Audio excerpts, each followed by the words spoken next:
Siguro 30 days ago, wala pa po yan, lupa pa lang. So talagang naipilit, no? So I guess, gusto po namin sabihin na when we continue with the development, ganun din po yung approach namin. Kung nag-promise po kami, gagawin po namin.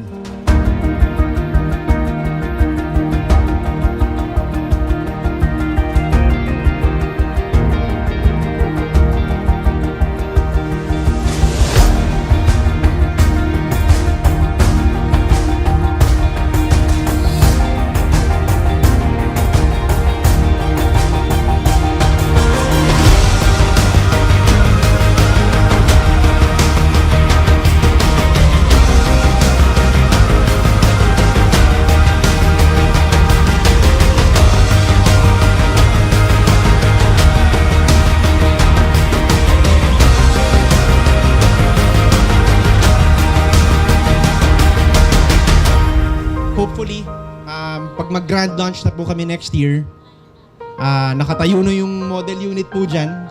Itatayo na rin po namin kaagad.